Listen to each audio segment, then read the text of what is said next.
somebody stopped in the gym recently, and they were asking about our classes and whatnot. And when it came to the kickboxing, he goes, so what exactly is kickboxing? Is it just watered down Muay Thai? And I had to explain to him that it's not Muay Thai basically at all. I mean, at this point in history, people are definitely including some of the Muay Thai kicks, and depending on the rule set, are going to be including some of the Muay Thai clinching and whatnot. But the fact is that kickboxing does not come from Muay Thai, at least not in the American sense of it. So we need to go over actually what is kickboxing in the first place. And the simple answer is, well, it's boxing including kicks. But there's a little more to it than that. So let's kind of start at the top and go over this in a somewhat systematic way. Now, the number one thing that we have to do is, like, the term kickboxing comes about because of a match that Joe Louis had where they wanted him to come out of retirement. He had been a karate point fighter. He was no longer interested in doing point fighting, and he had been hanging out with Bruce Lee like a lot. And being a karate guy and then doing the JKD thing with Bruce Lee, and at that point that he described in an interview, which we will link in our Substack, references companion. He was basically, they were studying boxing a lot, and he was enamored with the idea of, like, look, if I'm going to do this, I'm going to do this full contact with, like, boxing rules. And so basically they wanted to take the kind of the boxing sport format and add the karate kicking to it. Now, you could say that really kind of shortchanges the karate, but keep in mind, karate point fighting was already basically kickboxing at this point. Depending on the rule sets and whatnot, some allowed takedowns, some didn't, but it was essentially, the point fighting was essentially a game of karate tag. And while there's some limited utility to that, it's not everything. So what happened was Joe Louis gets this match, and one of the reporters just called it kickboxing, I guess for a lack of anything else to call it. It wasn't what people thought of as a karate fight, and it wasn't a normal boxing match, so they called it kickboxing. Now, keep in mind, in the old British worldview, they translated basically every striking style as boxing. Muay Thai is Thai boxing. Chinese martial arts are Chinese boxing, right? When we look at this kind of stuff, it's just like they would apply the term boxing because boxing initially meant fist fighting as opposed to grappling, not specifically a game of only punching. And so kickboxing, while perhaps just a very Americanized, redundant term, is what we ended up getting saddled with because of Joe Louis and Bruce Lee. And eventually, right, it wasn't just the karate JKD boxing crossover. You got guys like Don Wilson who were very much, he was a kung fu guy. And then you get, of course, Taekwondo guys and whatnot, Bill Superfoot Wallace being a big one, right? And so you end up getting these guys that are just coming in from the traditional martial arts world, basically adding their traditional martial arts to the boxing platform and doing so under the kickboxing rule set. Now, we have that. And then, since I mentioned point fighting, we're going to go ahead and lump point fighting in with this because from the sense of what was going on at the time, you could very much call the point fighting karate kickboxing because it's not the full fat of traditional karate. It's really just the striking portion of it. And, Van Damme has a contentious kickboxing record. Well, it turns out that his kickboxing record wasn't what we think of as kickboxing in the American sense, but in Belgium and in Europe in general, they were actually referring to point fighting as kickboxing. And like they had come up with that term kind of on their own, or had heard the term and appropriated it, whatever the story was. And so, right, you can look at karate point fighting as a kind of a very light form of kickboxing sport. Now, what ended up coming out of this world is very similar to my kickboxing background, which is Savate. Now, Savate, granted, I learned Savate in the context of a Kempo school with ties to Dan and Asanto and everything, and that's how we ended up with the Savate thing. But still, my Savate background is very, very, very similar to American kickboxing. One of the bigger differences, though, is Savate starts with kicking the legs, kicking low, whereas American kickboxing did not allow low kicks, and we'll come back to that in a minute. American kickboxing was above the waist like boxing, whereas Savate, while having a very similar rule set otherwise, did allow kicking below the waist. Now, let's come into Muay Thai, right? We need to bring this up. This is interesting, right? And it's not like just Muay Thai. It's just Muay Thai is the most popular. Right? You have Lethwei, you have Pradal Saray, you have with Bokator, and there's some others, right? All these other Southeast Asian styles that are very similar in the same ballpark, probably in the same lineage as Muay Thai. Who knows where the history is there?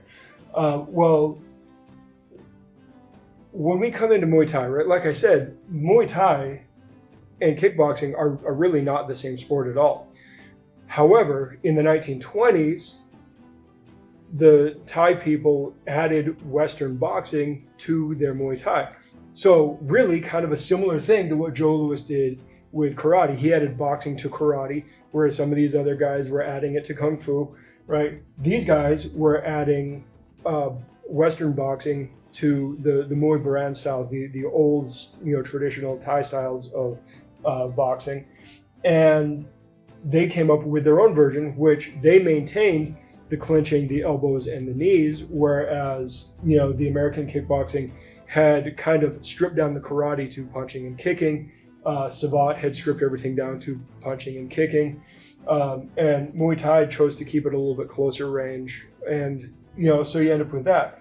Well, there was a cool match between American kickboxing and Muay Thai with Rick Rufus versus, I'm not even going to attempt to say his name. Thai is not a language that I'm super familiar with. But this was the first big televised, major Muay Thai versus American kickboxing match. And the fact is that up until the Thai fighter kind of figured out that he could use low kicks, he was getting absolutely trashed. American kickboxing was a completely different style from the Thai style of kickboxing. However, once he figured out that he could target the legs, this was the first Western, kickboxing match that allowed leg kicks. And because of that, this guy, Rick Rufus, didn't have any defense for leg kicks and basically had not done enough training with leg kicks to have that as an adequate tool in his toolbox, and he ended up losing the match to the Thai fighter basically because he had a hole in his game, not because the other guy was a better fighter. He wasn't, but he had one more tool that the other guy wasn't prepared to deal with. So not only do these two arts really have nothing to do with each other historically, but you really can't say one is better than the other because they're actually different skill sets entirely. Now, at this point in history, right after things like K1 and these other mixed kickboxing styles, we have ended up with this very, very hybridized, just kind of universal kickboxing game, which I'm totally fine with. But the fact is that, what we call kickboxing as a mix of Western boxing and traditional martial arts is really not that different in principle than Thai boxing being Western boxing plus traditional Thai martial arts. However, the rule sets changed how they adapted and diverged over time. Now we have to bring in, I really should have put Dutch style first, but we're gonna mention Kyokushin, right? We talked about the point fighting karate. Well, Kyokushin was full contact karate, but they don't allow punching to the head, but they do allow kicking to the head. It's weird. And, you could put in there with like the Taekwondo, again, there's some full contact or semi-contact Taekwondo that allows, kicking but no punching to the head, all that. And that's fine, right? These Kyokushin and Taekwondo matches are great, but they are limited. And the cool thing is they actually influenced the Dutch style of kickboxing, which basically took Muay Thai, Western kickboxing, and Kyokushin karate, very much so Kyokushin karate, and kind of put them all together. In many ways, you could say Dutch style kickboxing was kind of the melting pot for this universalized kickboxing. Now, Dutch style is still kind of its own thing, but you could say that it was kind of the origin for this melting pot. And then we're going to bring in just one final thing to talk about here, which is Sanda, Chinese kickboxing. Now, Sanda comes out of the Kuomintang, which is actually the party of Ip Man.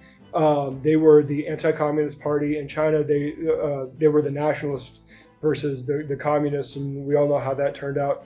But the fact is that they were the ones that wanted to take their traditional martial arts and add Western martial arts to them and kind of bring the Chinese martial arts up to date with the modern world. And so they added Western training techniques and Western boxing to Chinese Kung Fu. And again, similar to Muay Thai, they kept the takedowns in. Some of the pro stuff will allow knees and elbows, some of it won't. Some people have definitely said that they have more recently added Muay Thai in, and that makes sense because the Muay Thai chopping kicks with the shin seem pretty unique to them. Everybody else seems to have taken that strategy from everybody else or from them, while most others that practice kicking tend to kick with the feet. Knees and elbows are a little bit more universal though. And then again, instead of a pure clinching game, they have much more of a throwing game, which is fine. Again, similar but different, and different enough to be its own kind of thing. And so like when we look at kickboxing, I really like the term kickboxing. Now, I use the term just boxing because it's easier, and I think it's more honest to the historical tradition of where I come from. But the fact is that kickboxing is a fine term in and of itself, and it is not just Muay Thai, and it is not a watered down form of anything really. What it is allowing you to practice the art of boxing with all four of your limbs, and depending on the rule set, with your knees and elbows, and maybe even your head, and with some clinching and sweeping and throwing, again, depending on the rule set. So kickboxing is what it sounds like, right? It's not just boxing with your feet, although that would be a funny idea. But the idea of taking the boxing sport platform and expanding it into other things. And the fact is that we have seen, right, Sanda did not pull it from Savate, and American kickboxing didn't pull it from Savate, but like they ended up in similar places. And Muay Thai didn't pull it from American kickboxing, or like sometimes people just come up with similar solutions because similar problems require similar solutions. That's how that ends up working out. So essentially, that's the long and short of what kickboxing is, and why kickboxing is probably the best umbrella term we have for it to distinguish it from the regular modern sport of boxing, even though I personally feel that the word boxing is sufficient for that. But I understand why people might be confused. I've definitely had to make that explanation more than once. But yeah, kickboxing is not watered down Muay Thai.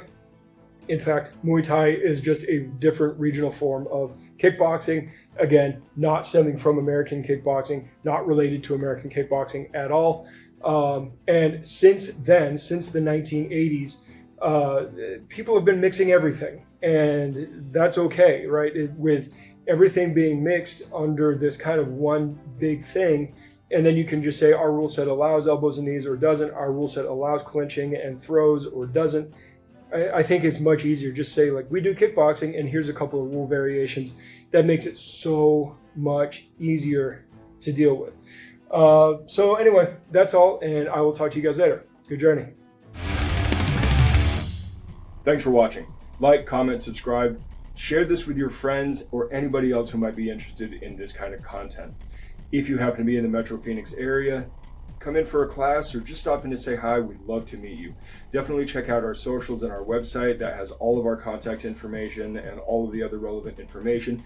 And more than anything, check out our Substack. Our Substack will be containing all of the links that we use to cite and reference in our videos, as well as exclusive training content that will be available for premium members. Memberships are cheap, but you can also sign up for free, and we do have articles for free, and we will have more free articles available for you. It is a fantastic platform for what we're doing here, and we hope to see you over there.